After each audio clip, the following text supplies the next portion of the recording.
और मर जाते ही दोनों परी बन गई। फिर दोनों ही उस खड़ी पहाड़ों पे जा पहुंची। इसके बाद सब मिलके खुशी खुशी स्वर्ग में चले गए। सिंचुला जंगल में बहुत सारे पंछी रहते थे। पॉपी, मुनिया, नैन्सी, राया, ये 4 पंछी सारे पंछियों में से कुछ अलग सी थी। उन चारों में थी गहरी दोस्ती। जंगल के बाकी पंछियों से वो ज्यादा मिलती जुलती भी नहीं थी। वो चारों बहुत ही सुंदर थी।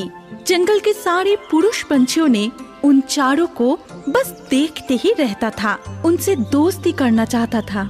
लेकिन वो चारों पंछी अपने में ही खेलते थे, घूमते थे, बातें करते थे और इस वजह से जंगल के बाकी पंछियों ने उनको बहुत ही घमंडी समझते थे। सारे महिला पंछी उनके खूबसूरती से जलते भी थे। एक दिन जब पॉपी, राया, नैन्सी और मुनिया जंगल में घूम रही थी, तभी जंगल के बाकी पंछी मिलकर बातें कर रही थी। तभी उनको देखकर टुन्ना ने बोला, अरे देखो देखो वो 4 पंछी। फिर मैक्स ईगल ने बोला, अरे हाँ, पॉपी को देखते ही मेरा तो होश ही उड़ जाता है और मुझे तो राया पसंद है। चलो उनसे थोड़ी बातें करते हैं। ये कह के मैक्स ने पॉपी को नाम से पुकारा और बोला, पॉपी पॉपी देखो मैं तुमसे दोस्ती करना चाहती हूँ। मैक्स की आवाज सुन के पॉपी कबूतर मुड़ के देखी और बोली, लेकिन मैं नहीं चाहती। क्यों नहीं चाहते? मैक्स में बुराई क्या है? कोई बुराई नहीं है, बस मैं नहीं चाहती। ये सुन के मैक्स को बहुत गुस्सा आता है और वो मन ही मन कहता है, इसकी इतनी घमंड, इसको तो सबक सिखाना ही पड़ेगा। और ये सब दूर पेड़ पर बैठी हुई अर्लोसरस देखती है और वो मयूरी से कहती है, तूने देखा मयूरी, मैं इस टुन्ना से दोस्ती करने के लिए बेचैन हूँ, लेकिन ये राया से दोस्ती करना चाहती है और राया की रहते मुझसे टुन्ना कभी दोस्ती नहीं करेगा। मुझे इस राया का कुछ करना ही होगा। तभी वहाँ उल्लू महाराज आता है और कहता है, नैन्सी तुम मुझे बहुत पसंद हो और इस जंगल का पंछी कुल के राजा होने के खातिर मैं तुम्हें रानी बनाने की प्रस्ताव देता हूँ। उल्लू महाराज की बातें सुनकर नैन्सी सालिक कहती है, मुझे माफ करना महाराज, आप मांसाहारी है और मैं कोई मांसाहारी से शादी नहीं कर सकती। क्या तुम्हारी इतनी साहस कि तुम मेरे प्रस्ताव मानने से इनकार कर रही हो? तुम्हें इसकी सजा जरूर मिलेगी। फिर उल्लू ने अपने प्रजा को आदेश दिया, मेरे राज की पक्षी प्रजाओं, नैन्सी को पकड़कर सूली पे चढ़ाओ, ये मेरा आदेश है। तभी थियो कौवा, अल्बर्टो काकातुआ, मैक्स ईगल और टुन्ना मिलकर नैन्सी सालिक को पकड़कर ले जाते हैं। ये देखकर पॉपी कबूतर, मुनिया और राया मैकाऊ विचलित होकर कहती है, नहीं नहीं, ऐसा मत कीजिए महाराज, नैन्सी को छोड़ दीजिए। लेकिन जब सब मिलके नैन्सी को सूली में चढ़ाने ही वाले थे, तभी अचानक से मुनिया उड़ते हुए आती है और खुद सूली पे बैठ जाती है और मुनिया को ऐसा करते देखकर सब चौंक जाती है। तभी नैन्सी चिल्लाती रोती हुई बोली, अरे तूने ये क्या किया मुनिया, क्यों किया? ऐसा नहीं करती तो वो सब तुम्हें मार देती। महाराज की प्रजा तुम्हें छोड़ने वाले नहीं थे और तुम मेरे सबसे प्यारे दोस्त हो। मैं खरी खरी तुम्हें मरते हुए नहीं देख सकती थी, इसीलिए। ये कह के मुनिया ने दम तोड़ दी, लेकिन दम तोड़ते ही वो एक सुंदर सी परी बन गई और एक ऊंची खड़ी पहाड़ों के ऊपर जाके रुकी, जो किसी ने भी नहीं देख पाई। इसके बाद फिर एक दिन मैक्स ने पॉपी के लिए एक फल लेकर आया और बोला, पॉपी आज मेरा जन्मदिन है और मैं सबके लिए फल लाया हूँ। मैं जानता हूँ तुम मुझसे दोस्ती करना नहीं चाहते, लेकिन इस जंगल के सदस्य होने की खातिर मेरे जन्मदिन पर एक फल तो खा सकती हो ना? ठीक है, आज तुम्हारा जन्मदिन है और आज के दिन मैं तुम्हें उदास करना नहीं चाहती। जन्मदिन मुबारक हो। ये कह के पॉपी जब फल को खाने जा रही थी, तभी वहाँ नैन्सी आती है और कहती है, रुको पॉपी, मुझे इन पे विश्वास नहीं है, इसीलिए ये फल पहले मैं खाऊंगी। अगर मुझे कुछ नहीं हुआ तब तुम खाओगे। ये कहते ही नैन्सी फल खाना शुरू करती है और नैन्सी को फल खाते देखकर मैक्स डर के मारे वहाँ से भाग जाता है। नैन्सी फल खाते ही मर जाती है। तभी वहाँ राया पहुँचती है। ये क्या हो गया मेरे दोस्त? मुझे बचाने के लिए तूने जहर पी ली। मैं अपने इतने अच्छे दोस्त को खो दी। अगर मैं यहाँ पहले आ जाती तो तुझे वो फल खाने ही नहीं देती। मैं खा लेती ये जहर। ऐसा मत बोल मेरी प्यारे दोस्त, अब एक तू ही तो रह गई मेरे लिए। नैन्सी भी मरते ही एक परी बन गई और वो भी उसी खड़ी पहाड़ों पे जाके रुकी। इधर पॉपी और राया रोने लगी। ऐसे ही कुछ दिन बीत गए। पॉपी और राया अब पहले जैसे खुश नहीं थे। वो खेलते नहीं थे, हंसते नहीं थे, सिर्फ उदास होके इधर उधर घूमते थे। टुन्ना तभी भी राया के पीछे पड़े थे। वो किसी भी तरह से राया का दोस्त बनना चाहता था और ये सब छुप छुप के देखती थी अर्लो। अर्लो जितना देखती थी उतना ही उसके गुस्सा बढ़ जाती थी और वो सारे गुस्सा राया पे निकलना चाहती थी।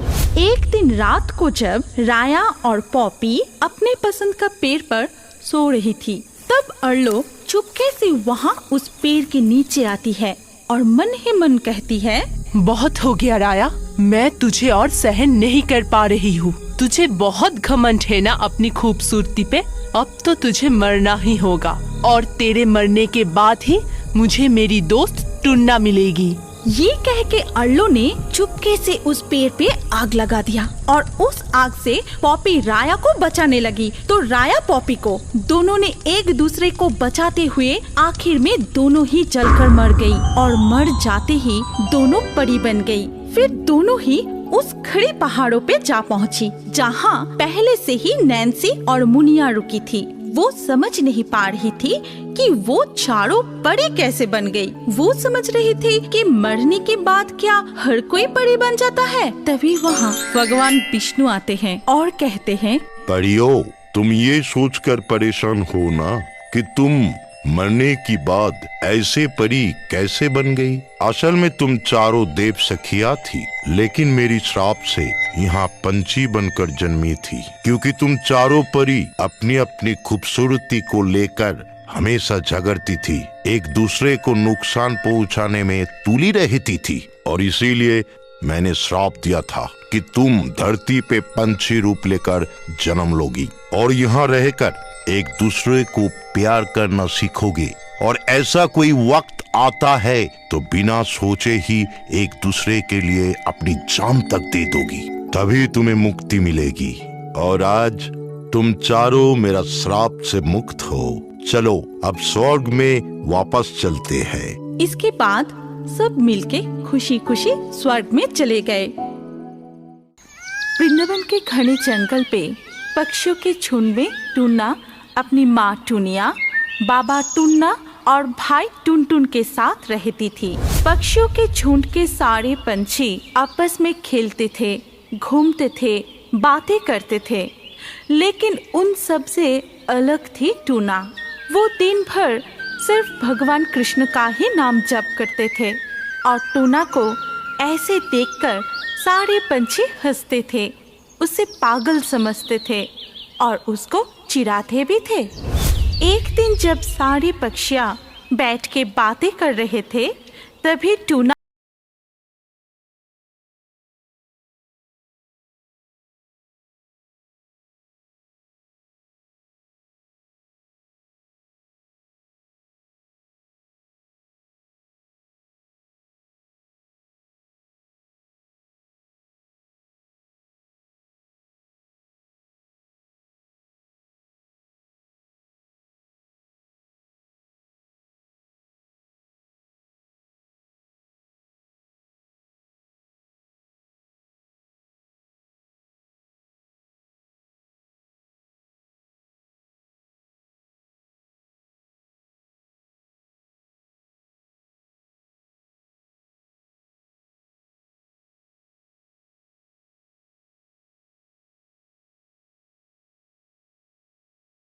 कोई दोस्त नहीं, मुझे किसी से भी बात करना अच्छा नहीं लगता।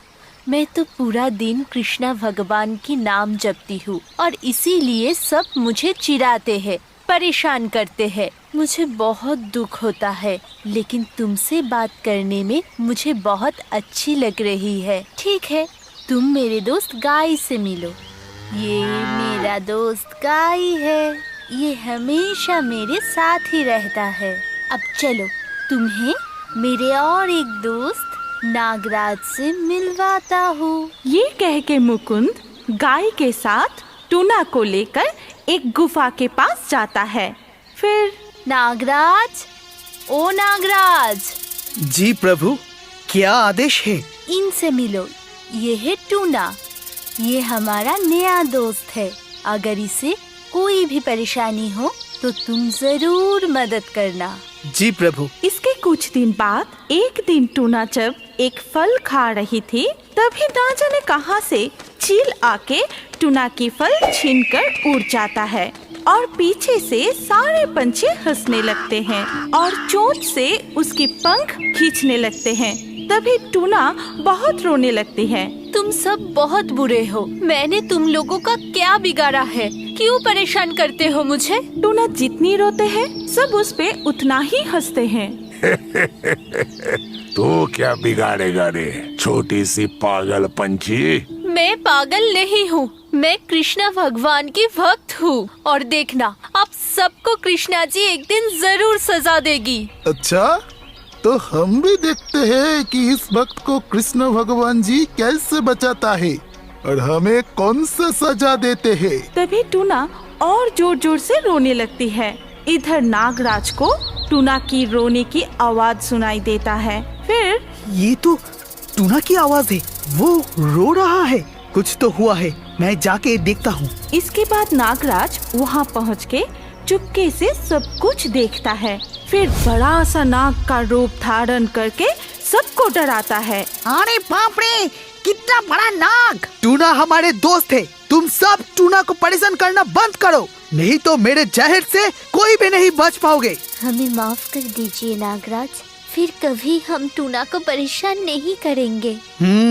ये बात हमेशा याद रखना। टूना, तुम अपना ध्यान रखना, अगर कोई भी परेशानी हो तो जरूर बताना। मैं चलता हूँ। ठीक है नागराज, तुम भी अपना ख्याल रखना। फिर एक दिन टूना अपने भाई टुनटुन, माँ टुनिया और बाबा टुन्ना के साथ घास के दाने खाने के लिए खेत में उतरे। तभी दो शिकारी आए और जाल फेंककर उन्हें पकड़ लिया। फिर सब डर के मारे चिल्लाना शुरू किया।